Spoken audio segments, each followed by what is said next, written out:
Hello everybody, मैं doctor Taufiq Hussain, associate professor in higher education.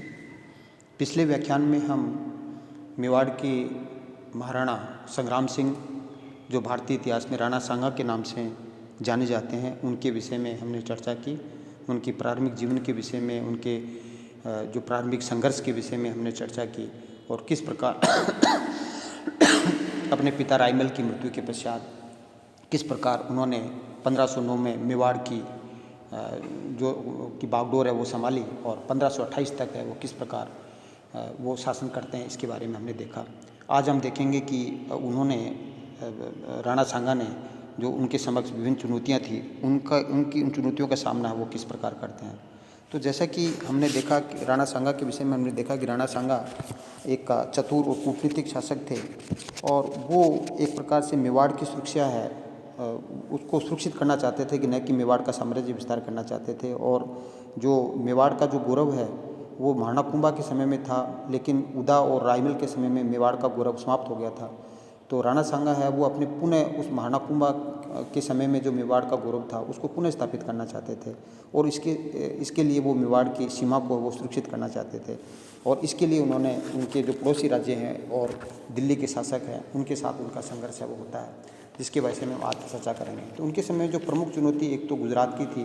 तो इस समय जो गुजरात है वो एक प्रकार से गुजरात और मेवाड़ के बीच के अंदर एक विवाद का जो विषय था वो एक ईडर राज्य था। एक दोनों के बीच में एक छोटा सा राज्य था, ईडर राज्य, जो गुजरात और मेवाड़ के बीच में था। और यहाँ गुजरात के शासक है मुजफ्फर शाह थे और मेवाड़ के शासक राणा सांगा थे। तो यहाँ क्या है कि जो ईडर के राज्य के शासक उसकी मृत्यु होने के पश्चात उनके दो भाई हैं, रायमल और भारमल है, उनके मध्य उत्तराधिकार का संघर्ष होता है। और राणा सांगा है वो रायमल को है वो ईडर का शासक बनाना चाहते थे, जबकि गुजरात के शासक मुजफ्फर शाह है वो भारमल को ईडर का शासक बनाना चाहते थे। तो इस कारण दोनों के मध्य वो संघर्ष होता है। और इस संघर्ष जब संघर्ष होता है मेवाड़ और गुजरात के बीच में, तो ऐसी स्थिति में जो राणा सांगा है वो गुजरात के शासक मुजफ्फर शाह को पराजित कर देते हैं। गुजरात की सेना की हार होती है और वो रायमल को है वो ईडर का शासक है वो बना देते हैं। तो इस तरह से हम देखते हैं कि राणा सांगा की जो पहली जो विजय थी वो गुजरात विजय थी, जिसके अंतर्गत वो गुजरात का और मेवाड़ के मध्य जो राज्य था ईडर, उस पर अपना समर्थक है जो रायमल है उसको ईडर का शासक है वो बनाने के अंदर वो सफल हो जाते हैं। इसके पश्चात दूसरी उनकी प्रमुख चुनौती थी वो मालवा की थी। और मालवा आप देखते हैं कि मालवा और मेवाड़ के बीच में परंपरागत शत्रुता थी। जो महाराणा कुंभा के समय में भी है, मालवा का जो शासक महमूद खिलजी प्रथम है वो किस प्रकार महाराणा कुंभा है वो महमूद खिलजी सेकंड को पराजित करते हैं, किस प्रकार चित्तौड़ ले आते हैं, 6 महीने तक रखते हैं और किस प्रकार वापस मुक्त कर देते हैं। वही इतिहास इस समय दोहराया जाता है। और इस समय जो मालवा के शासक महमूद खिलजी सेकंड थे, तो मेवाड़ और जो एक तरह से जो मालवा है उसके बीच में संघर्ष का जो प्रमुख कारण था वो इन दोनों के बीच में एक राज्य था जिसको चंदेरी था। जिस तरह से गुजरात और मेवाड़ के बीच का जो राज्य ईडर था वो दोनों के मध्य संघर्ष का कारण था, उसी प्रकार से मालवा और मेवाड़ के बीच में संघर्ष का प्रमुख कारण है वो मालवा और जो मेवाड़ के बीच के अंदर जो एक राज्य था चंदेरी, और चंदेरी का शासक मेदिनी राय था। तो मेदिनी राय है वो एक प्रकार से क्या है कि जो मालवा के शासक महमूद खिलजी सेकंड है उसका सामंत था, लेकिन मेदिनी राय ने देखा कि मालवा के पास में ही है मेवाड़ है, उसमें जो राणा सांगा के नेतृत्व के अंदर है एक शक्तिशाली राज्य की स्थापना हो रही है।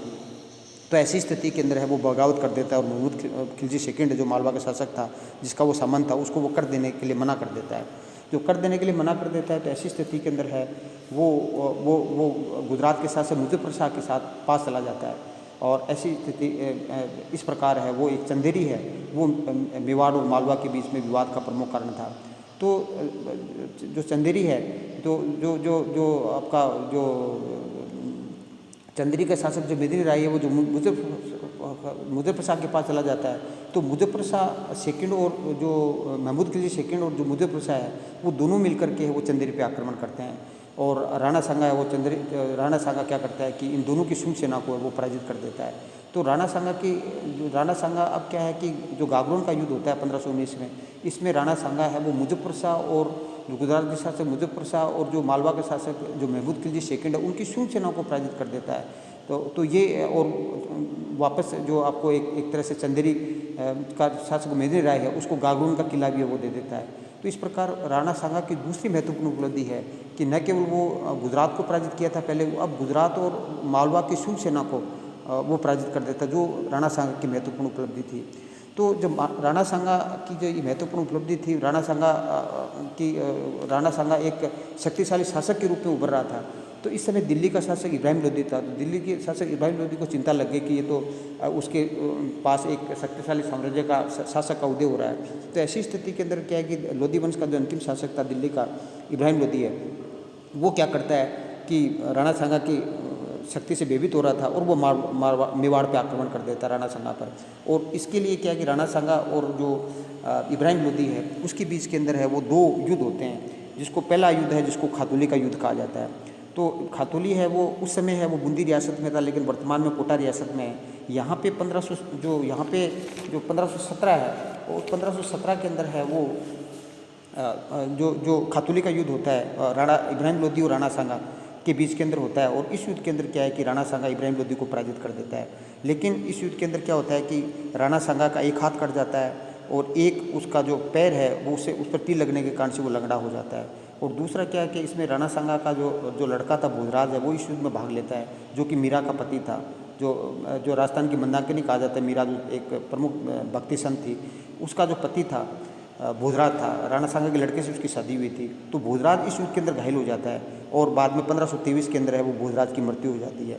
तो आप ये भी आप जान सकते हैं कि 1523 के अंदर भोजराज ने है वो खातूली के युद्ध में है वो राणा सांगा की तरफ से वो युद्ध में भाग लिया था और बाद में उनकी मृत्यु हो जाती है और मीरा एक तरह से विधवा हो जाती है। तो खातूली का युद्ध है वो के युद्ध के अंदर है वो इब्राहिम लोदी को है राणा सांगा पराजित कर देता है, जो कि इसकी महत्वपूर्ण उपलब्धि थी। फिर इसी युद्ध में नहीं दूसरा युद्ध और होता है, बाड़ी का युद्ध है, धौलपुर का युद्ध भी कहते हैं। 1518 के अंदर दूसरा युद्ध होता है इब्राहिम लोदी के साथ, जो इब्राहिम लोदी के सेनापतियों के साथ है वो राणा सांगा की सेना के मध्य होता है। तो इब्राहिम लोदी के दो सेनापति थे, मियाँ माखन और मियाँ हुसैन है। तो ये इन दोनों सेनापतियों को है वो राणा सांगा की सेना वो पराजित कर देती है। और इस प्रकार इब्राहिम लोदी को है वो राणा सांगा है वो 2 बार पराजित कर देता है। और इस युद्ध के अंदर जो बाड़े का युद्ध है उसमें इब्राहिम लोदी खुद नहीं आते हैं, लेकिन उनके सैनिकों को पराजित कर देता है। तो राणा सांगा की शक्ति वो बढ़ रही थी। अब राणा सांगा की शक्ति बढ़ रही थी, लेकिन दूसरी ओर है वो काबुल का शासक जो बाबर है वो भारत की ओर बढ़ रहा था और वो भारत में अपनी साम्राज्यवादी महत्वाकांक्षा को पूरा करना चाहता था। तो उसने जो इब्राहिम लोदी है, सबसे पहले दिल्ली के शासक इब्राहिम लोदी को 21 अप्रैल 1526 को है वो पानीपत के जो प्रथम युद्ध है उसमें पराजित कर दिया था।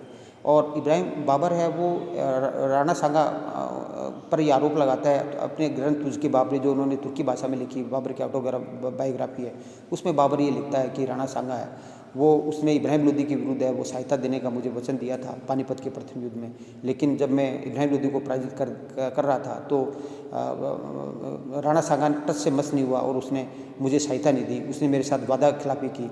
इसलिए वो क्या है कि जब राणा सांगा ने अफगानी शक्ति को, भारत की अफगानी शक्ति जो दिल्ली का शासक था इब्राहिम लोदी, उसको जो पराजित कर देता है, तो उसके पश्चात बाबर के समक्ष है वो दूसरी प्रमुख चुनौती राजपूतों की थी।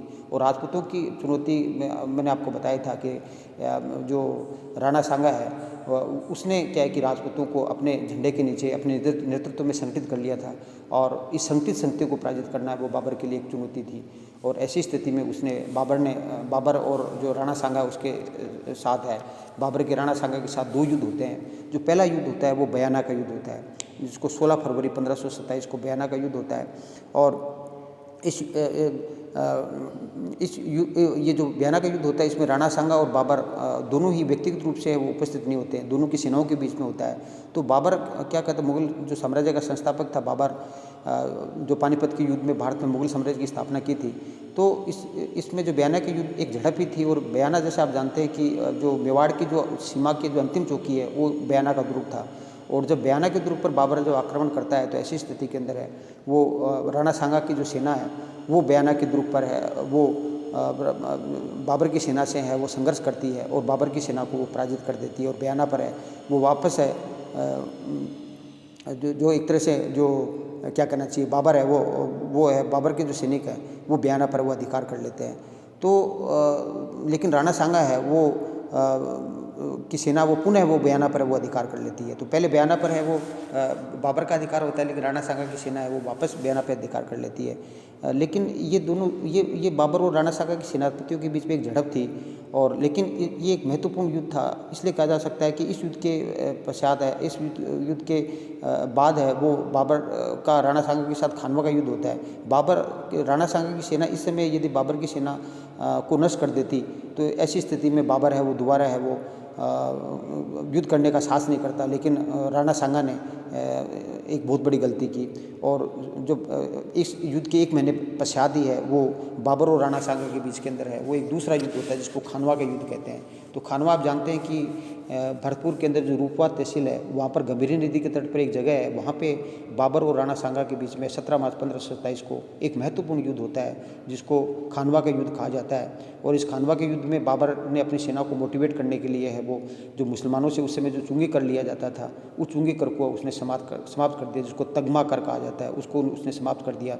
और इस युद्ध के अंदर है वो मुसलमानों के अंदर जोश पैदा करने के लिए, अपने युद्ध को जीतने के लिए जिहाद का नारा दिया कि ये धर्मयुद्ध है, एक मुस्लिम शासक का हिंदू शासक के विरुद्ध युद्ध है। लेकिन वास्तव में ये धर्मयुद्ध नहीं था, क्योंकि हम खानवा के युद्ध में देखते हैं कि खाना के युद्ध में राणा सांगा का जो मुख्य सेनापति था वो हसन का मेवाती था जो मुस्लिम था, लेकिन जो शासक हैं वो किस प्रकार से धर्म को इस्तेमाल अपनी शक्ति बढ़ाने के लिए काम में लेते हैं, धर्म का इस्तेमाल वो करते हैं। वास्तव में ये धर्मयुद्ध नहीं था, अपितु अपनी शक्ति बढ़ाने के लिए युद्ध था। तो जिहाद का नारा वो अपने जिस प्रकार सभी शासक है वो धर्म को है वो अपने शक्ति को बढ़ाने के अंदर काम में लेते, उसी तरह से बाबर ने भी जिहाद का नारा दिया और अपनी शराब की जो कंटेनर है उसमें उड़ेल दिए। और किस प्रकार वो इस युद्ध के अंदर है वो दोनों के बीच के अंदर है वो सुबह जल्दी 8 बजे युद्ध होता है। और इस युद्ध के अंदर राणा सांगा की महत्वपूर्ण रूप ये दी थी कि राणा सांगा ने इस युद्ध के अंदर है वो राजपूतों का सहयोग लेने के लिए उनको निमंत्रण पत्र भेजा, जिसको पाथी पर्वण कहा जाता था। तो पाथी पर्वण की प्रथा है वो राणा सांगा ने चलाई, वो जो बहुत महत्वपूर्ण थी, और ये सफल भी रही हालांकि, क्योंकि राणा सांगा को राजस्थान के विभिन्न राजपूत शासकों का इस खानवा के युद्ध के अंदर सहयोग मिला, जिसमें आमेर के शासक पृथ्वीराज कछावा था, उसने सहयोग दिया। मेड़ता के शासक रतन सिंह था, उसने सहयोग दिया। ये दोनों ही खानवा के युद्ध के अंदर यद्यपि शहीद हो जाते हैं। और गजनेर का शासक अशोक परमार उसने सहयोग दिया, लेकिन अशोक परमार के बारे में हम जानते हैं कि खानवा के युद्ध में सहयोग दिया था, इसलिए राणा सांगा उसको बिजोलिया की जागीर दे देता है। और फिर बिजोलिया ठिकाने में किस तरह से बिजोलिया का किसान आंदोलन चलता है। बागड़ का जो महारावल उदय सिंह है वो सहयोग देता है। और मारवाड़ का जो उस समय मारवाड़ का शासक राव गंगा था, लेकिन गंगा इस युद्ध में भाग नहीं लेता, अपने युवराज को, अपने पुत्र को, मालदेव को वो 4000 सेना लेकर के वो यहाँ भेजता है। तो इस तरह से कहते हैं कि राणा सांगा की जो पाती पर्वण की प्रथा है या राजपूतों को सहयोग लेने की जो प्रथा है जो उसने शुरू की थी, वो एक तरह से सफल रही। और राजस्थान के प्रोमिनेंट शासक है वो खानवा के युद्ध में राणा सांगा को वो सहयोग देते हैं।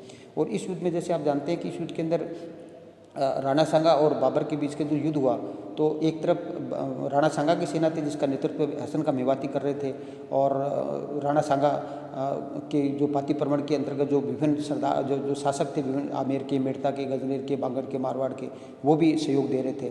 और इसके अंदर महमूद लोधी है जो इब्राहिम लोधी का भाई है, वो भी एक तरफ में है वो राणा सांगा को सहयोग दे रहा था।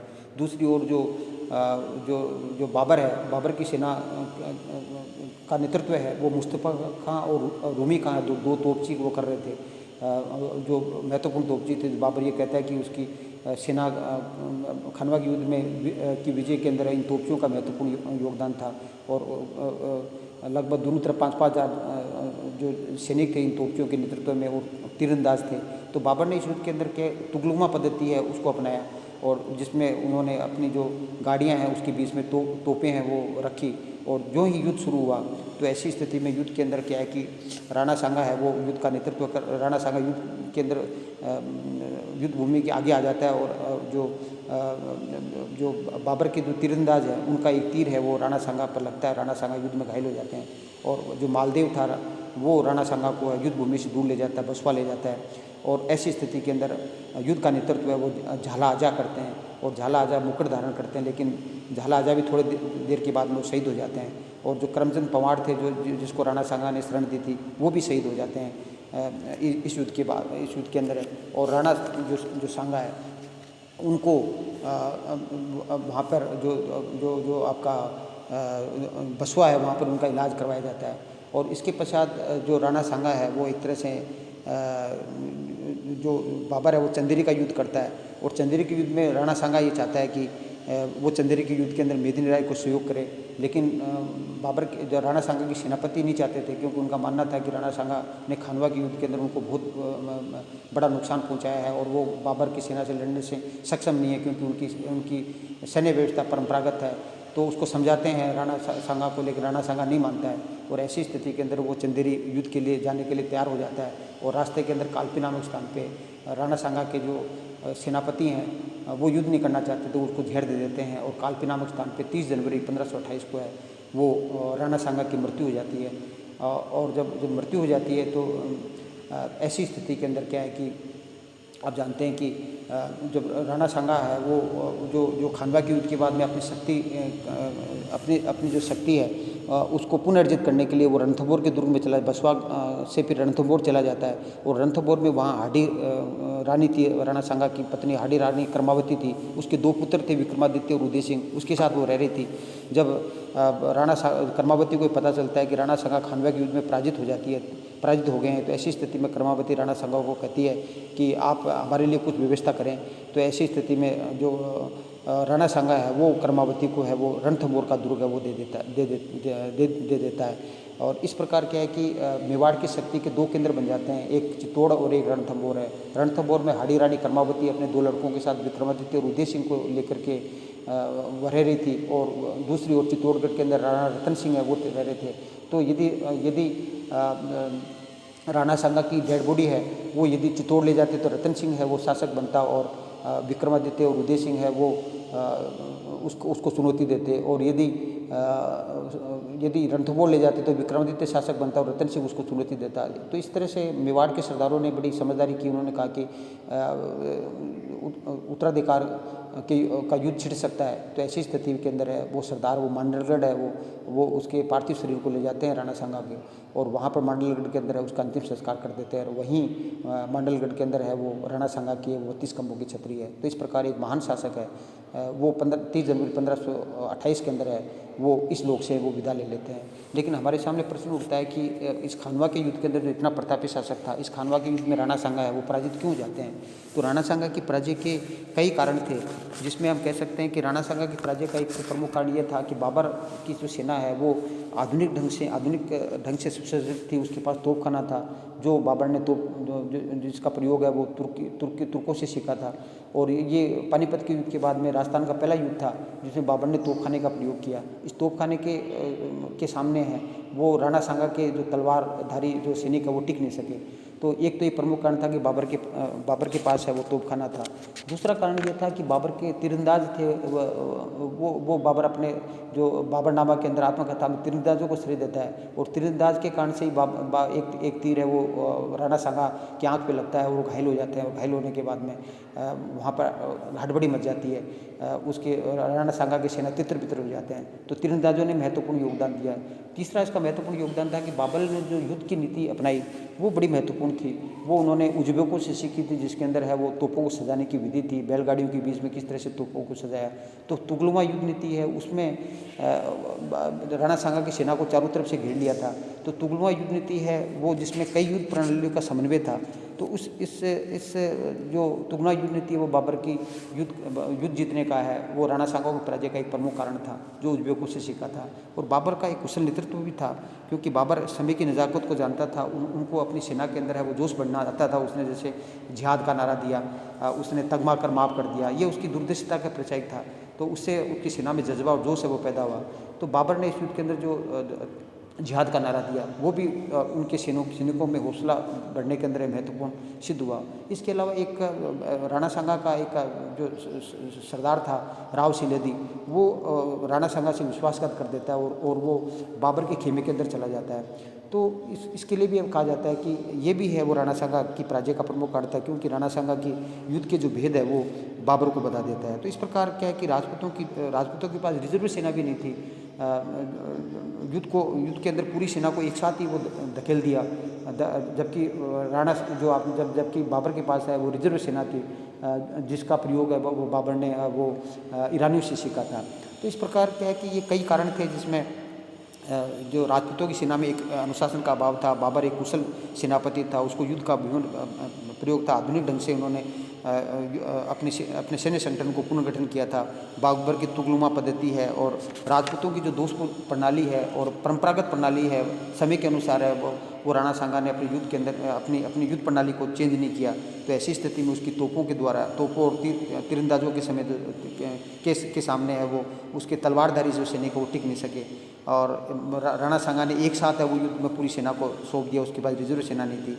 और तो इस प्रकार राणा सांगा की और राव सिलेदी का विश्वासघात है, जिसके कारण से राणा सांगा है उसकी है वो खानवा के युद्ध में पराजय होती है। तो राणा सांगा की इस खानवा के युद्ध में जो पराजय है वो भारतीय इतिहास में एक महत्वपूर्ण घटना मानी जाती है। क्योंकि इस युद्ध के बाद में राणा सांगा के नेतृत्व में जो राणा सांगा ने जो राजपूतों का एक शक्तिशाली संघ बनाया था, वो बाबर ने उसको छिन्न भिन्न कर दिया।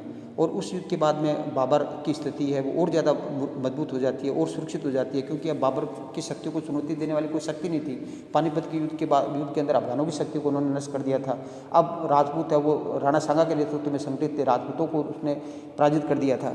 तो इस प्रकार इस युद्ध के बाद है वो भारत के अंदर है वो एक तरह से जो बाबर की शक्ति को चुनौती देने वाली कोई शक्ति नहीं थी। और भारत के अंदर मुगल साम्राज्य एक नया राजवंश है, उसकी स्थापना का मार्ग प्रशस्त होता है। और बाबर इसके बाद में दो युद्ध लड़ता है। वो एक प्रकार से साम्राज्य विस्तार के लिए वो नहीं करता है, क्योंकि इस युद्ध के बाद ही वो भारत के अंदर है वो उसको कोई चुनौती देने वाला नहीं था। और भारत के अंदर मुगल साम्राज्य की स्थापना का मार्ग प्रशस्त होता है। और एक प्रकार से जो राणा सांगा ने है वो मुगलों के विरुद्ध है वो एक राजपूत संघ बनाया था, और वो एक तरह से असफल हो जाता है। और एक प्रकार से हमें वापस एक लंबे समय तक है वो विदेशियों का शासन है वो हमें देखने को मिलता है। तो इस तरह से राणा सांगा वो मेवाड़ का एक प्रतापी शासक था। और उसने राणा सांगा के विषय में हम कह सकते हैं कि उन्होंने मेवाड़ के गौरव को अपने चरम सीमा तक पहुंचाया। और अंतिम समय तक है वो विदेशियों से है वो बाबर से वो लड़ता रहा, अपने दुश्मनों से लड़ता रहा और अंत समय तक हार नहीं मानी। तो इस वीर पुरुष को है वो हम सतत नमन करते हैं। और एक तरह से जो मेवाड़ के उत्थान के अंदर जो उनका योगदान था उसके लिए हम इनको याद करते हैं। तो राणा सांगा के विषय में आप जाने बहुत कुछ जाना। अब हम नेक्स्ट क्लास के अंदर है वो महाराणा प्रताप के विषय में चर्चा करेंगे। Thank you. जय हिंद, जय भारत।